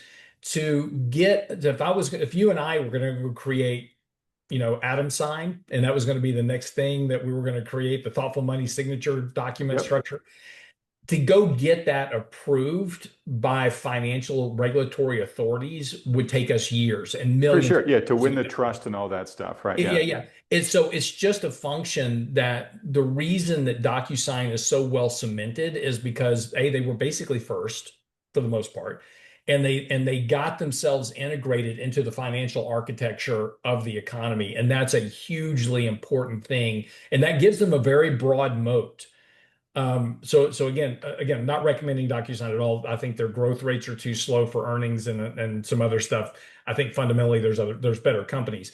But just from your question standpoint, is that when you create that structural moat, particularly with finance, which is such a huge part of our overall economy for conducting transactions, that's going to be a very tough thing for somebody to break into and come up with a competing product. So I just, and again, maybe I'm thinking of it wrong, and maybe they do a whole bunch of other things I don't know about. But to me, I look at it as sort of like a cash cow type of thing, right? It Just is. to milk. Because what's your product innovation going to be? We make your signature look a little cooler, right? I mean, like, it just, Again, I don't like DocuSign as much as the other ones, but yeah, no, yeah. you're, No, you're right. I just There- had to ask because I saw in the no, rules. no, I think it's very valid. And again, for I've been in the financial, kind of the investment banking slash advisory business now for over 30 years.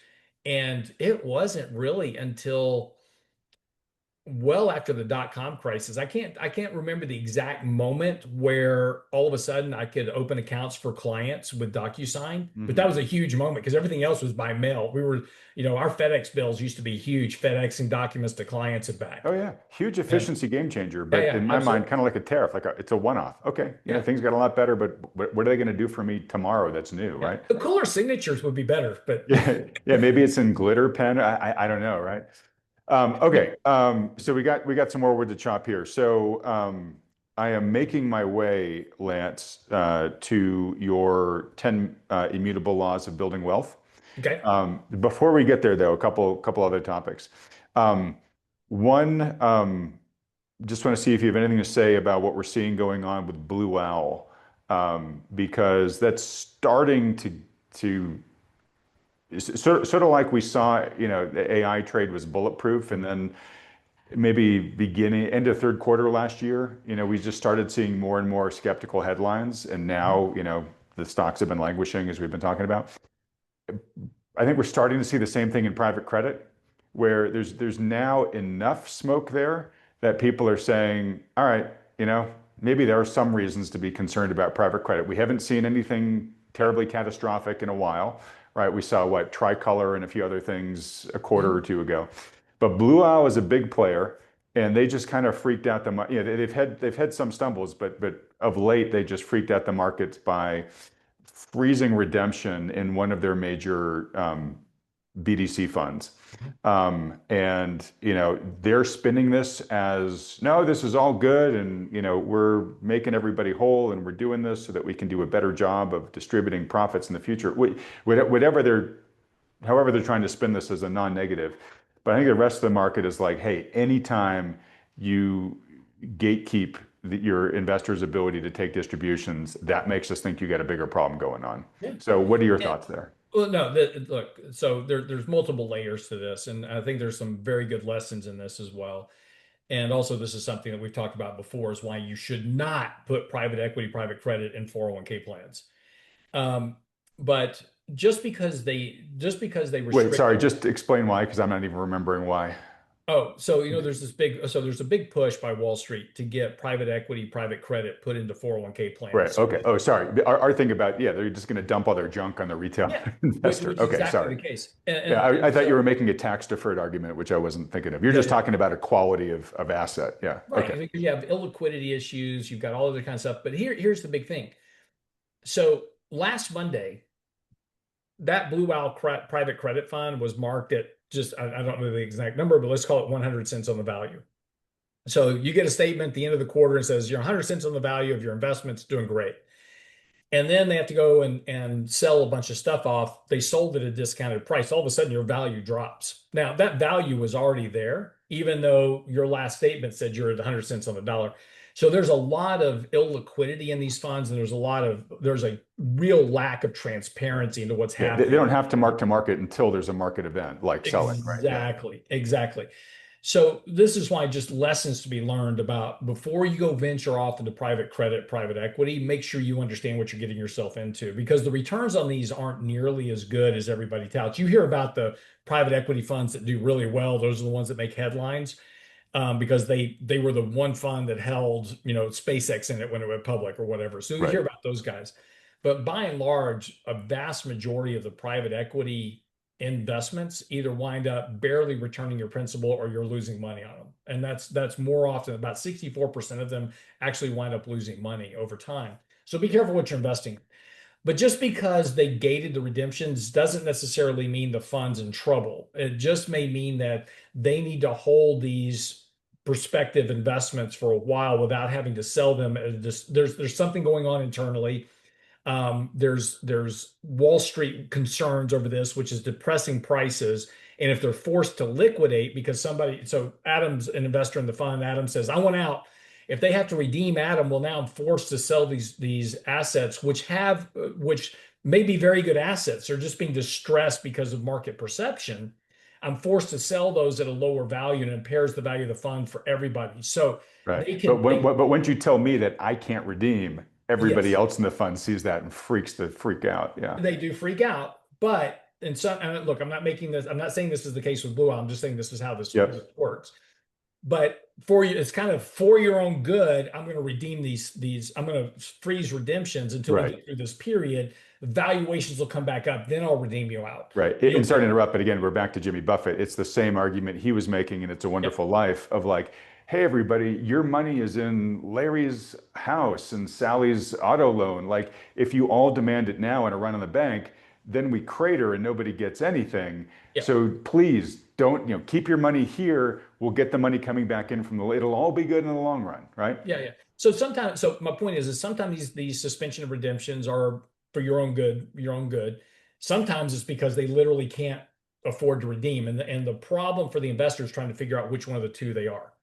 Yeah, well, And and trying to figure it out in an unregulated industry where there's right. nowhere to go for information. There's no transparent. This is why I highly discourage people from getting into these investments unless they really know how to do their research. They've got access to the managers, those type of things, because there is not a lot of transparency in these funds. There's not a lot of liquidity, and you can really and look, I've known people who have taken like their entire retirement funds and gone into, a private investment, and it went belly up on them. And you just don't want to take that kind of risk. And this is also why, I'm very much against people that are not of accredited investor status. So look, that accredited investor status just simply says you got $1 million. The thesis behind accredited investor is that if you've made $1 million in your life, you're probably smart enough to do your own research. Well, So, that and you can afford a loss where if somebody only has 10,000 and that's their total net worth, they're done. well, if a million's my only is all my net worth and I lose it all, I'm in the same boat, right? But the thesis is that I'm smart enough that I should know what I'm doing, right? And make good Yep. decisions. That's not true by any stretch of the imagination. Some of the dumbest investors I know have millions of dollars because of they sold a business or whatever, but they make terrible investment Or decisions. worse, they inherited it. And I have a funny story that I'll tell about that. This Yeah. video if I So, can, if there's so, time. but I do think that these things should be limited to people that have the wherewithal to lose a big chunk of money without destroying their retirements. And, this is why you should keep retail investors out of them. You should keep, these out of 401k plans because they're of much more danger to those working individuals and retail individuals than just about anything else we have in the markets. Yeah. So first off, folks, again, we don't know we don't know what's going on with Blue Owl, beyond just what you read in the headlines. So we're not saying rush out and sell it either. We're not You giving can. we're not giving any personal financial advice because they won't let you. You can't go out and sell it. That's the I whole mean, there point. are other ways to invest in Blue Owl that aren't gated, but yes. But Two things. One, Blue Owl's kind of been on my worry list for a good while. In no small part because they have been buying buy now, pay later books of business from a lot of the lenders out there that do buy now, pay later. And I just personally It's think a that time that bomb. is a very predictable catastrophe at some point in the future as we find out Yep. these buy now, pay later loans get repaid much less than the current models suggest. Um, but to your point in general, just about private credit, I think it's similar to private equity, Lance, where there are some phenomenal private investments that are out there. Yep. I think better than what you get in the public markets, and Yep. SpaceX is going to be a great example of that, I think. Um, but there are a few of those phenomenal opportunities, and those the phenomenal opportunities get snapped up immediately by the top players. Mhm. The KKRs, the Citadel, I mean, just the top players in the world. And so pretty much all the other deals, which have been passed on by the top tier, or maybe even the second tier players, um, you know, there's basically an awful lot of uninspiring private investments out there. And the point you're making, Lance, which is, when there's a movement to say, oh, let's democratize investing in private equity or private credit, it's very hard for those of us in the know not to see that as, okay, there's a lot of junk floating out here. How do we get it off our books and put it onto somebody else? Mhm. Right. So I know that's kind of the main warning that you were raising there about, be very careful about buying this stuff, especially if it's being pushed on you in your retirement fund. And I would And echo just that. just just real quick, if anybody's listening to this conversation, and you want to understand more about private equity, if you go to realinvestmentadvice.com and click on the search bar at the upper right, just type in private equity, you'll come up with this article, Private Equity, Why Am I So Lucky? And we actually go through how private equity works and why, the risk to private equity and the question that you should ask yourself with private equity is why am I so lucky? And why are you coming to offer me this, Right. Why am I this so lucky to get fan? this amazing deal you're offering to Yeah, me? Yeah. exactly. Because to your point, Adam, I actually put this this table in here, which this is a table of the largest PE companies in the world, and these are the guys that are getting the SpaceXs Yeah. of the Do me world. a They're favor, just bump getting that the up while Teslas. you're talking. Sorry. Just bump it up a little bit while Oh you're yeah. talking. Yeah. Yeah, so this is just a table of some of the large. This is the global private equity kind of list. These are the largest ones: Apollo, KKR, CVC, Ardian, Blackstone. You know these guys. Um, but these are the largest ones. So they're the ones getting all the good deals. So when some guy shows up, when your financial advisor shows up at your doorstep and says, "Oh, I got this private equity deal you should invest in," it's like, well, how did you get this deal, right? And what you'll Hmm. find out in a lot of cases is that you're like second or third tier on the list of you're investing in a private equity deal that's invested in a private equity deal that's invested in a private equity deal. Those aren't going to work out well for you. Yeah, yeah. And These this guys is are one of getting those all the good investments deals. that Yeah. you shouldn't, the average investor shouldn't jump into with no background. Like, if you're getting into this, try to invest with somebody who's done a Yep. lot of these investments and ride their coattails long enough until you finally feel like you've got an understanding Yeah. on how to value this and all that type of stuff. Yeah. Absolutely. And Just be so careful. Just be careful. the last thing I'll just say on this is, as I think as concerned as you and I are about kind of this getting pushed on, retirement funds. I don't really know where we are on that right now. Maybe you know better than I, but it has certainly been going on for a long time in pensions, Yep. right? And so, I mean, I think the real fear, and I've talked about this at length with both Stephanie Pomboy, but also with Ed Seidel, who's one of the, sort of or record-winning whistleblower awards for pointing out pension fraud. That's kind of his full-time job. Um, you have these pensions, which are basically a retirement fund for the people that the pensions benefit. And we know that there is a lot of this private stuff in there that is highly liquid, was sold to pension board members who really don't understand anything about this, and is Mhm. just sitting there on the books, waiting to be marked to market at some day in a way that will, from what I hear, probably likely, shock to the downside a lot of the folks running the pensions. Yeah. Exactly. All right. Um, all right. Very quickly before we get to your 10 immutable laws, which I'm going to make today's, it's not going to be it's going to be a positive rant. Um, but I just wanted to give a quick recap of the some of the takeaways from the super terrific Happy Day conference that I was at in Florida this week. Stephanie Pomboy and Grant Williams, this is the second year they've done it. Folks may know that they have their own occasional podcast, which they call the Super Terrific Happy Hour, and that's stolen from Seinfeld because they're both such Seinfeld geeks. So of course, that's why it's the Super Terrific Happy Day. It's actually a 2-day event. But one a great faculty there, Lance. It was those two plus Mike Green and Luke Groman and Tom Honig, the former FOMC member, he used to be the CEO of the Kansas City Fed. We had the technologist Tom McClellan there, Dave Iben as well, and his firm Copernic was sponsoring it. There's also a guy there. Oh, we had Pippa Malmgren. She's a lot of fun.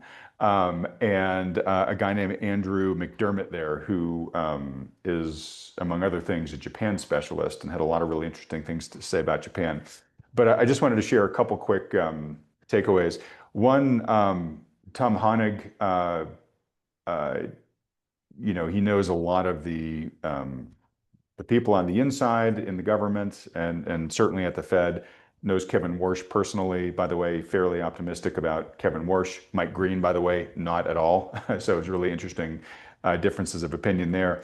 But we were talking about the administration's likelihood of kind of throwing the kitchen sink and then some at the economy this year to try to get better results at the midterm elections. And Honig, so I was asking folks, so who here was willing to take the over on GDP growth for this year? And pretty much everybody raised their hand, including Tom Honig.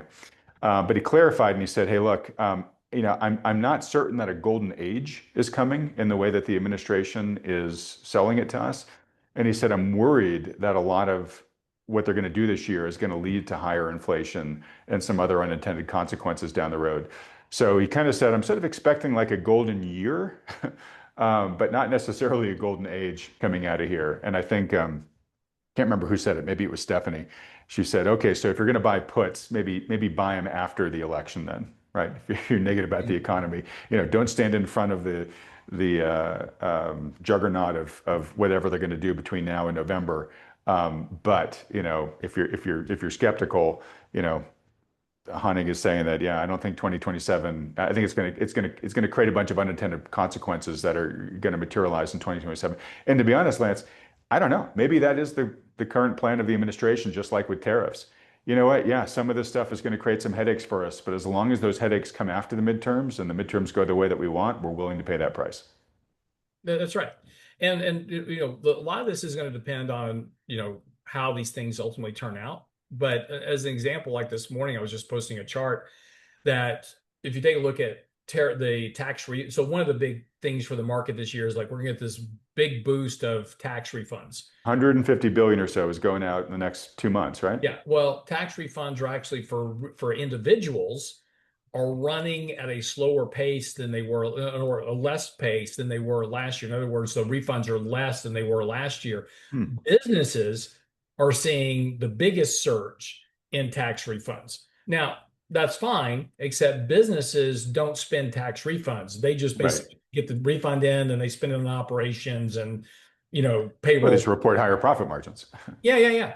But they're not going out to buy a whole bunch of new stuff because they got a tax refund. You send a tax refund to, to, my wife, she's out buying a new couch, right? So, you know, so that has an immediate impact on the economy. So one of the things that we may see is these tax refunds. Yes, we may be sending out more, but if it winds up being a bulk of that is business related refunds because of deregulation, whatever, and not so much hitting the households, maybe we don't see that economic bump. It's just something worth paying attention to. I got to look at the numbers on that because the way I've heard the administration put it is it's definitely going to be the largest middle class tax refund that we've Yeah. ever seen. Well, and look, it's not April yet either, right? So a Right. lot of people haven't filed tax yet. This is just the run rate right now. Yeah, but Um, I'm surprised that the run rate is lower than last year, yeah. given everything that's been done. But Yeah. yeah, so folks, I will look into that and we'll make sure we get the numbers and we look at it going forward. Because if Lance is right, if it actually is disappoint, even if it's the same, I think that would be a pretty big disappointment. So we'll keep an eye on that one. So Yeah. one of the other things that was mentioned, I mentioned this guy Andrew McDermott, who I hadn't heard of before, and but a very thoughtful guy. And I just want to note this and give the audience a chance to weigh in here. So his presentation was on Japan, and we've been hearing about, all of Japan's woes. I mean, certainly we've been hearing about the bug in the windshield, For 20 label years. on Japan. But I mean, over the past couple quarters, we've been hearing that Japan has been having lots and lots of troubles, and they now have an issue with inflation, and their bond yields have been going up, and their currency's been getting crushed versus the dollar. And there have been a lot of people saying like, "Hey, look, the end of the line isn't far away for Japan here." Andrew is taking the other side of that, and he's saying, "Hey, look, Japan actually is in much better shape and even much better just sort of economic health than the world appreciates right now." And he goes through a pretty compelling explanation of why. And he thinks that Japan is a pretty good place to invest right now. And it's actually their market's been performing quite well of late. So, folks, if you would be interested in hearing that side of the story, let me know in the comment section below, and I'll bring Andrew on for an interview. And relatedly, after the conference, Luke Groman, who I got to spend some good quality time with, totally unprompted, sent me an email introducing me to a China specialist, a guy named Peter Alexander, that he said, Peter's my guy when it comes to understanding what's going on in China. And Luke's overall framework is heavily influenced by what China is doing. And so that was a big heavy praise from Luke. But then Luke said, this is a guy, he's one of the smartest guys I know. Every time I talk to him, I walk away feeling smarter. And Luke's a pretty smart guy. So again, that was, high praise coming from Luke. So if you'd like me to have Peter come on as well and talk about China, let me know that too in the comments below. And whichever country gets the higher number of votes for China or Japan, I'll bring that expert on first. But Lance, just curious, you have any general No, reaction to the Japan part? no. Japan's been the bug in the windshield for 30 years. I remember Mhm. this was right after the turn of the century. That term kind of came to fruition. It's like Japan's in search of a bug in search of a windshield. It was John Malden, actually, I think, was one of the first guys to start, kind of beating that drum.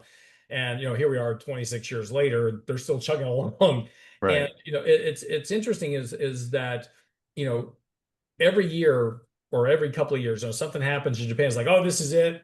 They're done. It's over with. And then they just kind of keep on going along. And, it's interesting. We have a lot of people fretting over the US. It's like, oh, the US economy is in demise and, everybody's running away from the US, which there's no evidence of that whatsoever. And we're at 120% of debt to GDP, where, and we have, a growing economy. We've got resources. We have, all these things that are going on in the US that Japan doesn't have, and they're at 230% of debt to GDP, and they're still here. And so, this has been always my point about be careful with narratives when you read these narratives and kind of in the media that this is going to happen and that's going to happen because of debts or deficits.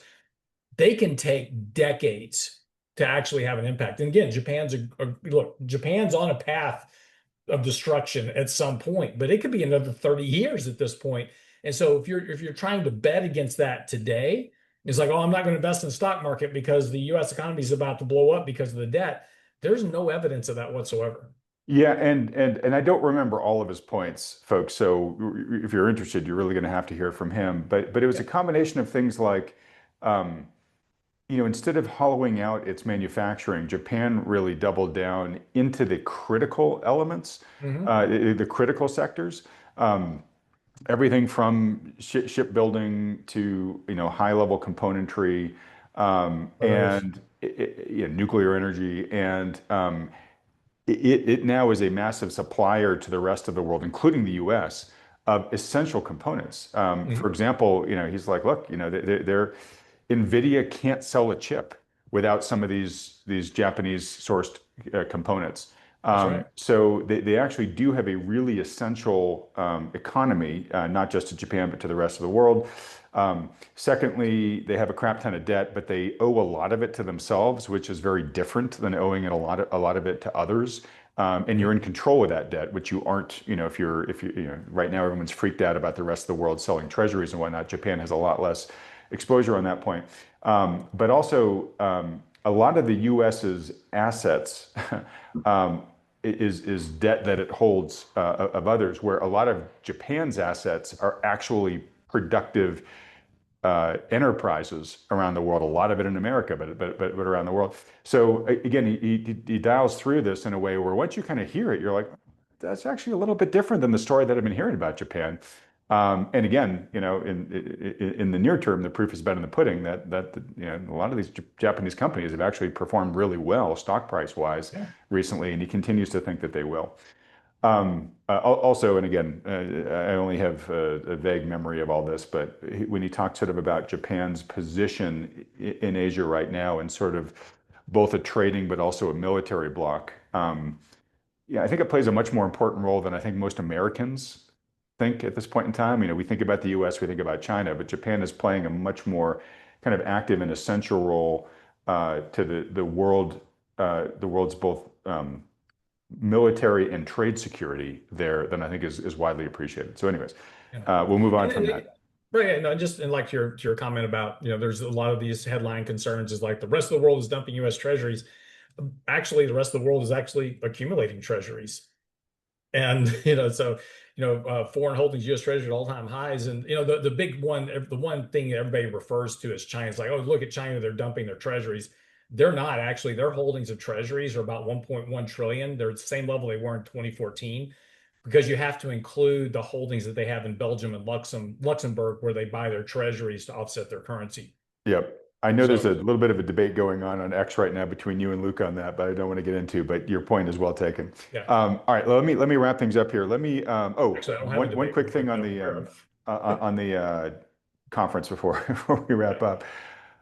So the thing that had surprised me the most about the conference, and it was really well done, was macro people are really tall.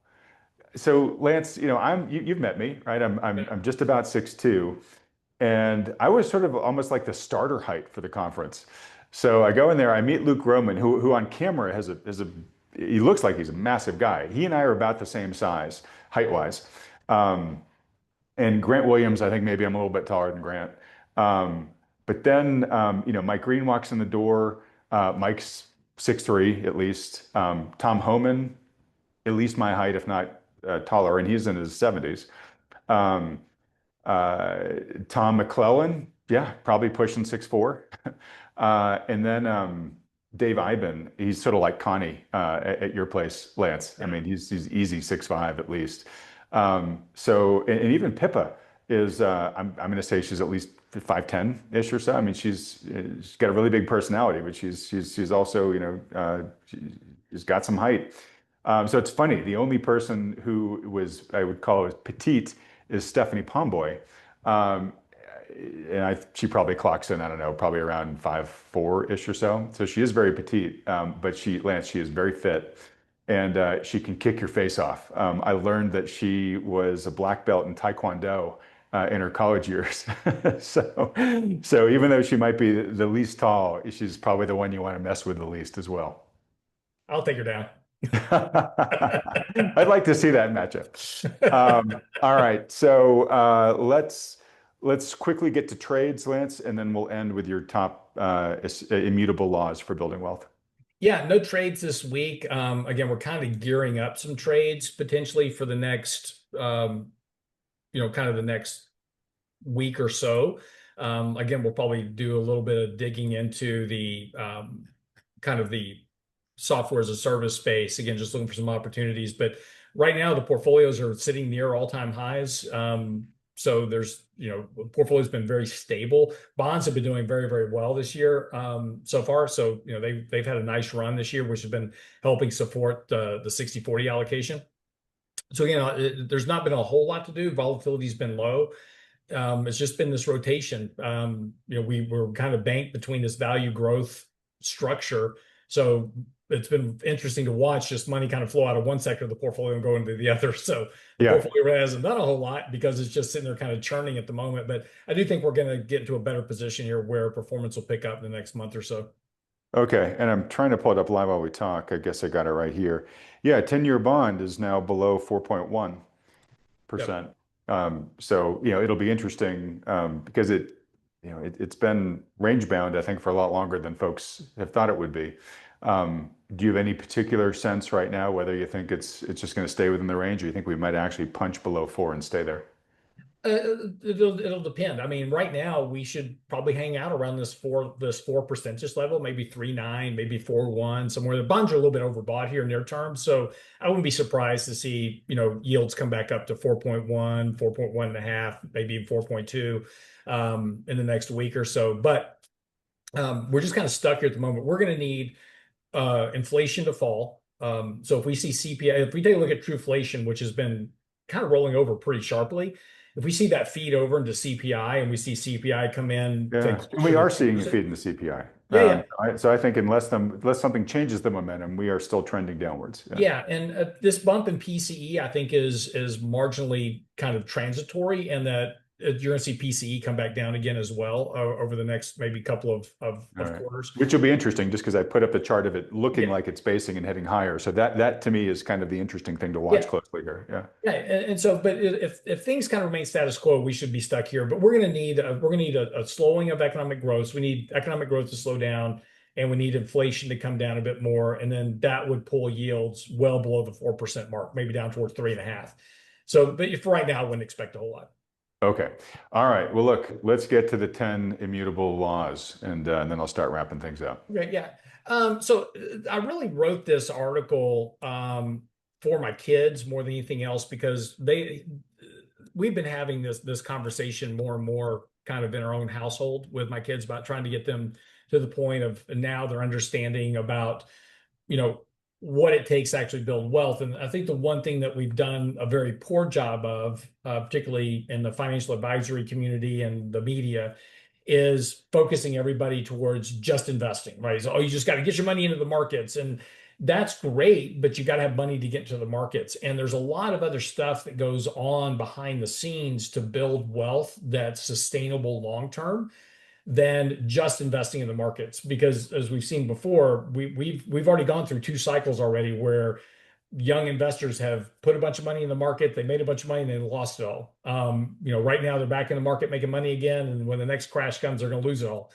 And that's not the way to build wealth. Speculating in the markets is not the way to build wealth over time. Investing prudently is the way to make sure that your savings and things that you're doing grow wealth over time. It's your wealth compounds over the longer term time frame. So I wrote this article and then I converted it into an ebook, which if you go to our website, realinvestmentadvice.com, click on the resources tab, there's under the resources, there's an ebook library. And this is the first book in the library. It says 10 Laws of Money and Wealth. And I just kind of go through some of the basics about it. And you and I have this conversation a lot about this chart, which is, the rich have all the money and the bottom 50% don't have any money. And the reason the bottom 50% don't have any money is because they have the worst financial habits and they don't do what's necessary to grow wealth over time. They have poor spending habits, they have poor savings habits, and really no matter what your income level is, you can work yourself into a position to save money. It may not be easy. I'm not saying and this is what I explain to my kids. None of this is easy. None of this is going to be a cakewalk. You're not just going to wake up tomorrow and start, saving money and it's going to be easy. You've got to sacrifice from somewhere. You can't have, everything you want and still save money. It doesn't work Yeah. that way. And so what this, Hey, and Lance, you're going to right, walk us through this, but would it be fair to say that kind of like getting fit, it's simple. It's just not easy, No, right? Meaning yeah, like it's not rocket science, it's not calculus. There's probably 10 immutable laws of fitness, right? yeah, And if you stick to them, the hard part is the persistence and the discipline, but that's the right. actual intelligent part of it is pretty simple. Right. And and again, like I started out with, I said, look, and one of when I was growing up, my father had all these great sayings. We had to walk up, I had to walk uphill both ways to school every day and In the snow, yep. in the snow, and yeah, go to the double feature for a nickel and have change left over. But one of his favorites was his money. Where does he think this money comes from? It doesn't grow on trees. And he's right. And that's why if one of the big problems that we have as individuals is we get our paycheck and we get this paycheck electronically. It just goes into our bank account, and then we just start spending money, and we don't really track where any of it goes. And so, a really good way, and I'm starting my kids on this, is to take your paycheck, go cash it, right? Go just take the cash out of the bank and then go put it in envelopes. I need, $500 for my rent this month or whatever it is. Go put cash in that envelope. And then when you pay your rent, go buy a money order. And look, it's a pain in the ass. Okay. Right, That's the whole point of this. It's not supposed to be easy. right. And what it But and teaches you're you seeing the money go, right? Yeah, exactly. And because you see where this money goes. And once you can start understanding where you're spending all your money, then you can start to understand better about what your wants are and what your needs are. And our wants always exceed our needs. Where, we're like, oh, I need a new car. Well, do you really? Right? I need the latest iPhone. Do you really? Those are wants versus needs. What are needs? Those are food, shelter, utilities, and taxes. You got to mhm, pay those. If you don't pay for your house, you're living on the street. You got to pay for utilities, don't have any electricity. Those are your needs. Everything else is a want. And that's where you have to start working towards thinking about your budget, which is your life is worth 70 to 80%. And so, the kind of this pie chart is 50% goes to primary needs, 20 to 30%, depending on where you are right now, that's your wants. So that's going out to eat, that's entertainment, that's look, I want you need to have fun in your life, but those are your wants. So that's clothes, that's your other stuff. And then the 20 to 30% that's left over, that goes into savings and investments. And that 20 to 30% comes out first. So as soon as yeah. you get paid, that automatically gets drafted over into your savings or investment account. That way you don't have to worry about budgeting. One of the biggest hangups people have is learning how to budget and then trying to stick to a budget. But if you just take the savings out first, then you don't have to worry about the budget. You just spend everything in your account. And then at the end of the month, you've got zero. It's okay. Your next paycheck comes in, the whole process starts over again. Makes So things just want to easy. interrupt on that because I was going to But ask you if you had that in here and you do, which I'm so glad to see. Um, I heard this, pretty early in life, and of course, the first question you have is, well, how am I going to pay my bills if I if the first thing I do is take money out of the bank and put Mhm. it in the long-term savings fund, right? Right. And this goes to a point I think you've made a zillion times on this channel, which is that humans are incredibly creative, right? It's like you will find out a way, right? And honestly, kind of without that pressure of like you only have 50% left to with Mhm. which to pay your bills, you're going to really figure out like, okay, well, of all these bills, do I really need all of them? Right? Right. Maybe I should cut some of these, subscription services I have or whatever, right? Or hey, rather than buy the super expensive, you know, steak or coffee or whatever, I'm going to go find a quality value play in there, and I'm going to be able. You just start finding ways to Yeah. make it happen, or hey, rather than go out and take my girlfriend out for a $200 fancy meal, we're going to go out and have a picnic instead, and we're probably going to make a better memory and spend a 20th of the cost. Right. No, that's right. And this is, and again, look, as we go through this, there's going to be some stuff in here that I'm going to say, and you're like, oh my gosh, there's no way I can do that. That's okay. It doesn't mean, that you have to do all these things, but the point is to have your attention drawn to some of these things so that you go, okay, well, I think I have to do this, but is that a need or a want? Hmm. Right? You start making these decisions. You have to make these decisions for yourself. These are just some ideas. The poor debtors, and like I tell my kids all the time, is like, do not there is no reason to get into to have a credit card, period. End of story. You don't need credit cards to build a credit. That's a huge lie from the financial institutions. You don't need credit cards for points or miles or any of that other nonsense. Those are traps that they get you into that wind up eating into your future wealth. So just stay out of credit card debt, period. End of story. But I go through 15 signs. If you've got credit cards and you're doing any of these things like juggling credit cards to make payments and those type of things, you've got too much credit card debt. So Mhm, we yeah. go through a solution.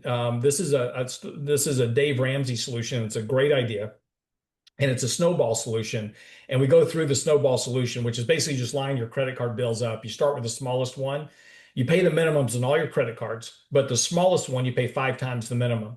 When that one's paid off, you roll all that money up and including the minimum payment you're already making into the next bill, pay that one off, roll all that money up into the next plus the minimum, keep going. And you'll very aggressively pay off your credit card debt very quickly. And so we kind of lay that out for you.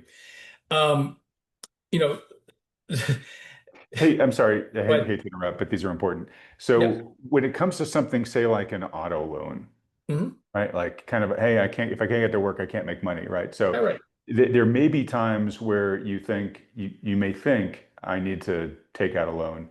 What's your general thoughts Oh, on that versus save up for it and then buy it whole? well, that so first of all, when we're talking about credit card debt, we're specifically talking about credit card debts, MasterCard, Visa, American Express. Yep. You're Which going is to largely unproductive debt. You paid it, you're just saddled with it from then on. exactly. And this stuff that you were buying that you didn't really need, right? Right. You were buying wants, not needs. Right.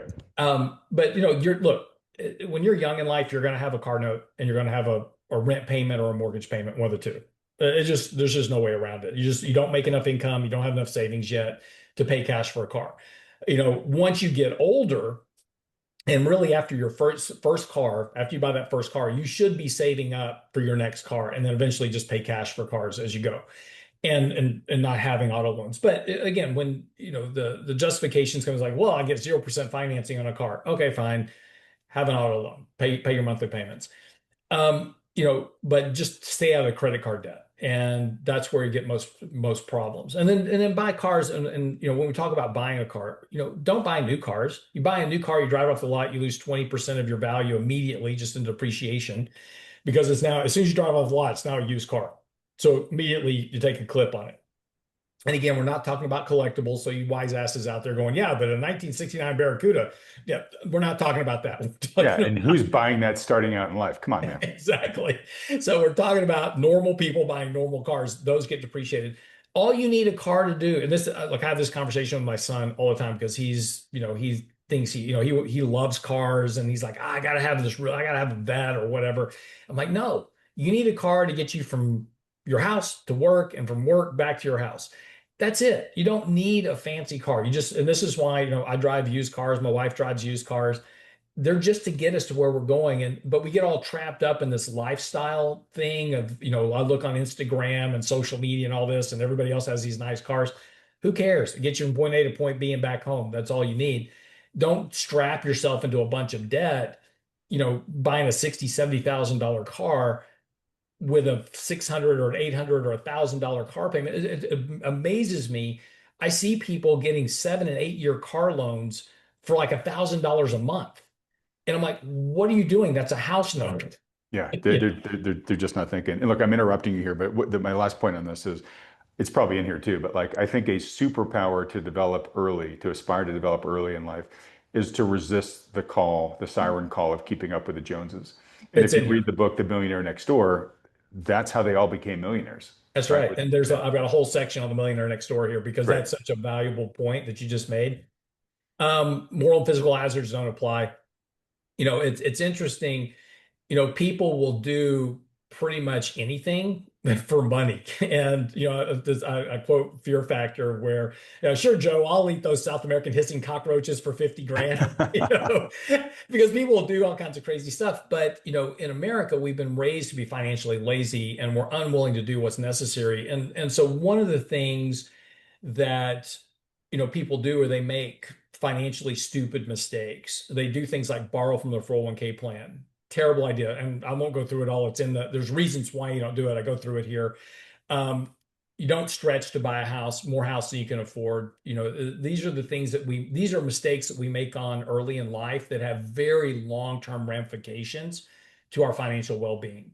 And the more that we do things that are financially stupid early in life, we pay a much bigger penalty for that Hmm. later in life than we would just sacrificing to begin with and staying within our means. And again, this is where, we get trapped up into a lot of these things about spending money.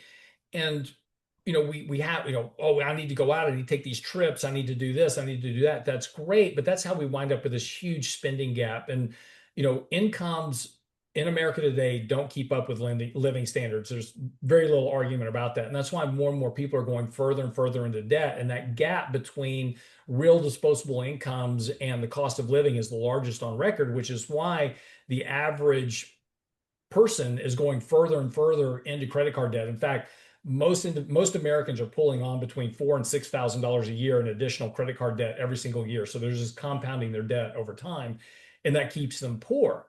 But there's so many things that we can do for free. Play board games at home, play sports, whatever it is.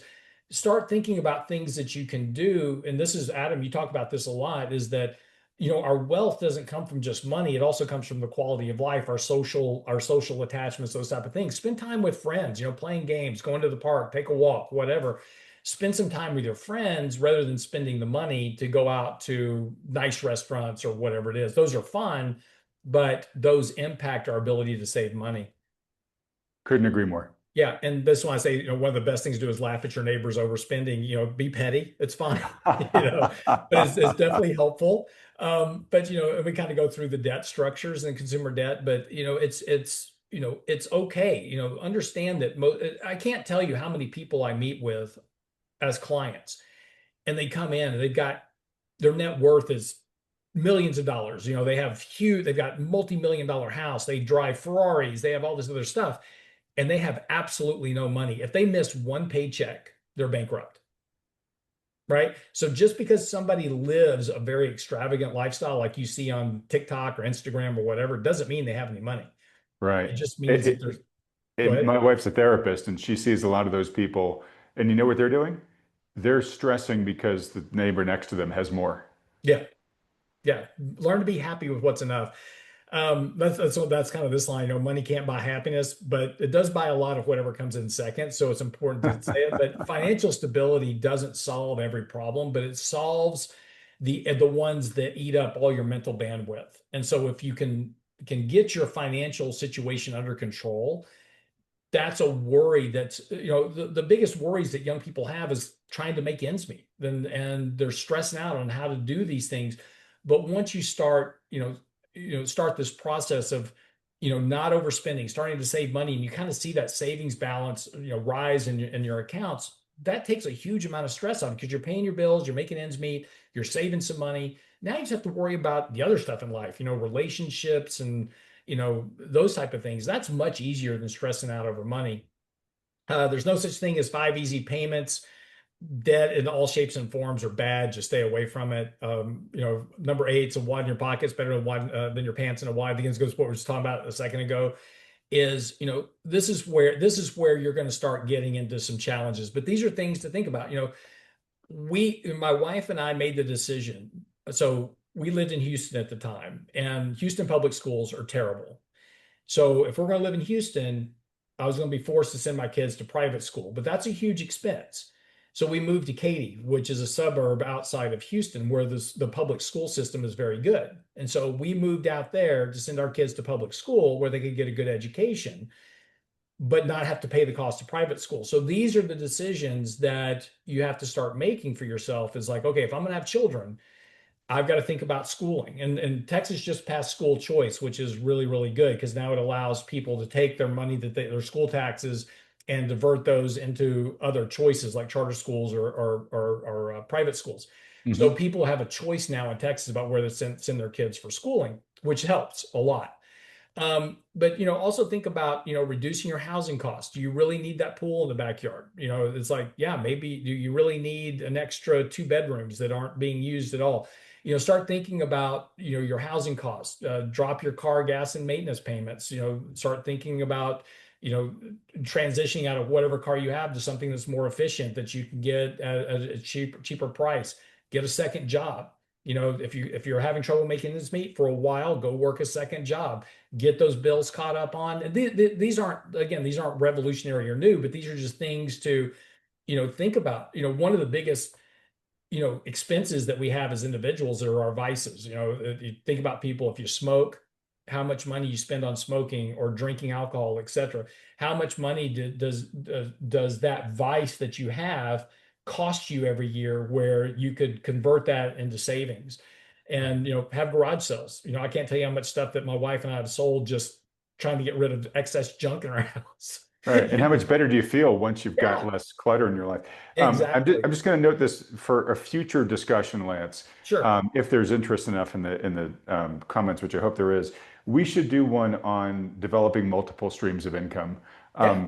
That is such an unbelievable enabler, and it's such a protection against unexpected bad things happening in your life. There's a huge difference between losing all of your income and half your income, Yep. right? Or even 75% of your income. Having some still coming in is a game changer versus having nothing. Absolutely. No, we can definitely talk about that because I've spent the last 20 years just developing multiple streams of income just for that reason.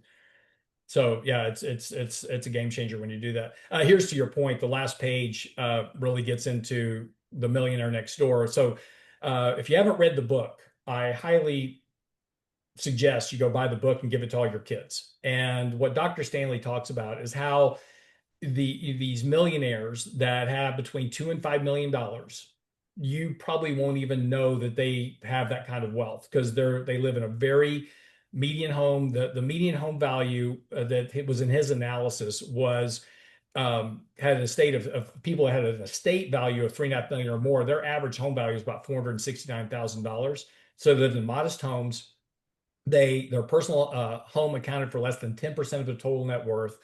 They're taking a look at the kind of the general millionaire data. 90% of the millionaires live in homes valued at 1 million or less. 28.3 lived in homes valued at $300,000 or less.